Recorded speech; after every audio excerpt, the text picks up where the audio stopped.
The Indigenous Student Centre is really important for students who are making the transition from coming from high school or even a remote community, who have never attended a university before or been to an urban setting.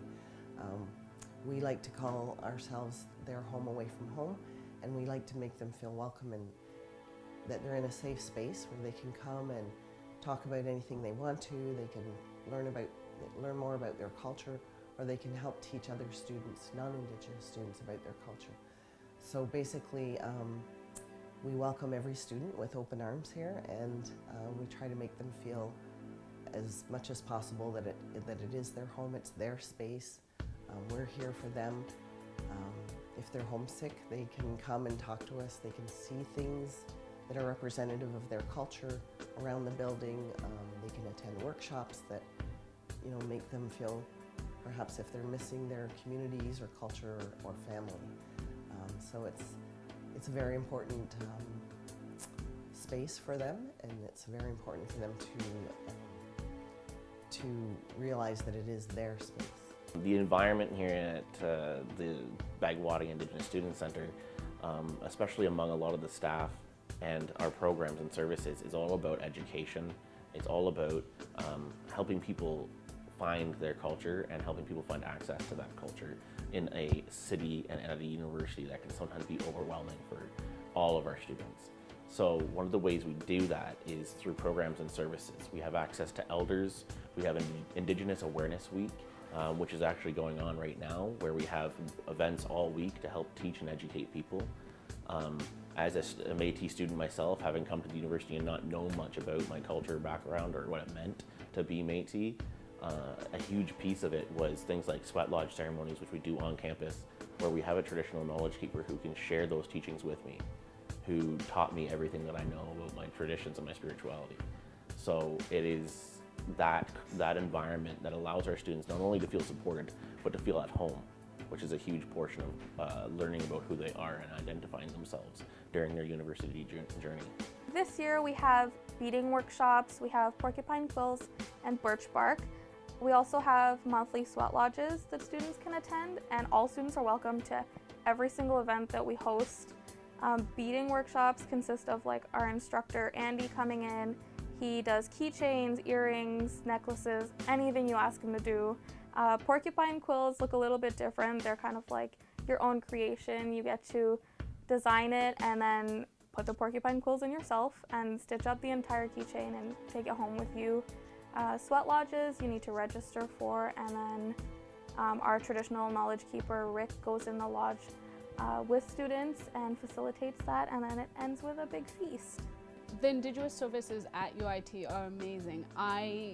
The people that work there are so friendly, and unfortunately we have two campuses here at UIT, and I have all my classes at the North Campus, and the main Indigenous Center is at downtown campus. So I do not get down there as much as I would like to, but when I get down there, every time I go in, they're like, "Oh, hi Stephanie, how are you doing?" They're very, very friendly, and they always want to know how I'm doing, and they care about me. And also I find the events that they've put on, so the beading workshops and just other little workshops, dream catchers, and any event they've put on, to be very nice and helpful, because I can be having a horrible, stressful week. I can go down there, spend a couple hours, do the event, do the craft, and just relax and feel back at home and ground myself again. For mental health counseling or even just stress management, we do have both a traditional knowledge keeper on staff. So for a spiritual side, if people need to talk with them and seeking ceremony or seeking answers regarding their spirituality or their journey, we have a traditional knowledge keeper for that purpose. But also one of our most utilized services is my coworker Jill Thompson, who is a certified counselor. She does mental health counseling both for our Indigenous students and our non-Indigenous students. But as a Native counselor, she also has the capability to pull that culture and spirituality into the session as well if the student so needs it. So often that will result in a smudge at the beginning of a counseling session. And we have a smudging safe building here, which allows to add to that positive space where students can come in, they can get rid of that negative energy, and they can start the day off in a good way. And so Jill's there for support both in a crisis situation and in a just drop in or an appointment session, right? But we also have study spaces. We have accepting and safe spaces. So students will come and use the couches, the fireplace, they'll relax. And that's part of what we wanted the space to be when it was being built, was a relaxing space for students to come and study, because studying can be so stressful. We didn't want our students to stress out and experience those negative emotions that come with every day. My favorite part of going to UIT is the sense of community. I'm really shy and I don't make friends a lot, but going to the Bedwatting Indigenous Center, I'm able to find other people who have like similar interests, who know kind of where I'm coming from, and I have a second family there. I'm really close to like the staff members and the other students who use it. And that really is a strong part of why I am in university and why I've stayed in university. I use pretty much every service that UOIT offers. I'm a student mentor, I'm a student ambassador, so I get involved a lot.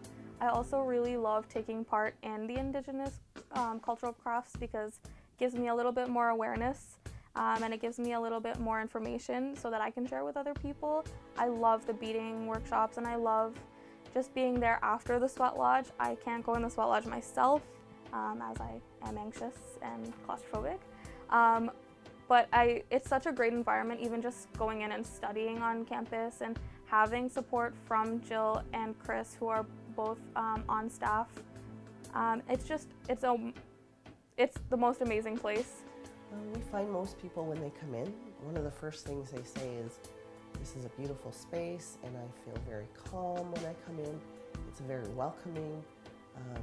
So we love to hear everyone say that, because we try to make it as welcoming as we possibly can, and we want to make it a place where students really want to come back.